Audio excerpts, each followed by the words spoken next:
I grew up in New Orleans. My mother worked as a daycare assistant at the Jewish Community Center. The man that I was told was my father was a carpenter and a functional alcoholic. He was abusive to my mother and I.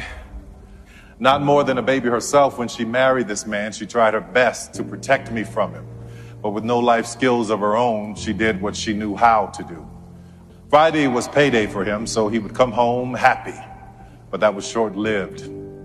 He would go out and return a few hours later drunk and angry, yelling and fighting her. As I look back over my life, there were many people that had a hand in shining light into my darkness when I was growing up. I had just started junior high school, and in order for me to get to high school, I had to walk through the drug dealers, literally step over the and the drug addicts, walk through a graveyard, then in the next block past gang members, and then go through the projects, and then come to a 6-lane intersection, and it was always busy, but just beyond that was the school. Well, one day as I'm approaching this intersection, I hear this voice saying, "Will someone help me cross?" He was in a suit. He had a cooler in a hand and a folded lawn chair in one hand and his cane in the other.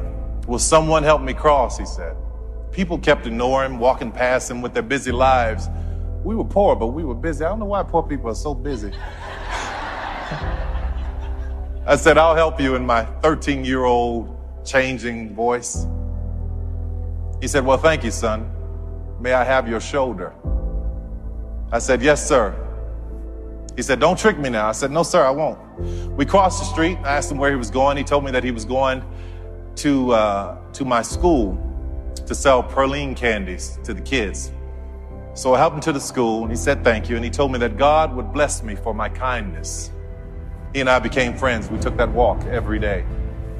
I came out of school one afternoon, and there he was sitting outside in that lawn chair selling praline candies, 25 cents. And I saw one of the kids try to buy candy, right? And they gave Mr. Butler $1, and they told him it was a $5 bill. I stepped in and I said, "Mr. Butler, this is a scam." Needless to say, I had a lot of enemies at that school, but it didn't matter. I was glad to do it. You see, Mr. Butler was one of the first men in my life to see me. And what made it all the more special is that he was blind. He was a point of light. One morning I was late meeting him, and as I walked up to the intersection, I could see Mr. Butler standing there, not saying a word. So I tipped up behind him and I said, "I'm not going to say anything. I'm just going to wait to see what happens." He said, "I know you're there, son." I said, "Yes, sir, I am." I said, "I didn't hear you saying, 'Will someone help me cross?'" He said, "No, I was listening for you." I said, "You were?" He said, "Yes." Sometimes in life, son, when you pray and you said all you can say, all you have to do is stand and wait and listen. What a point of light he was.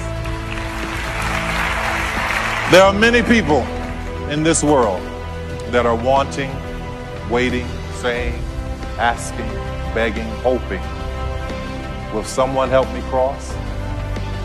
We all have the power to be a point of light.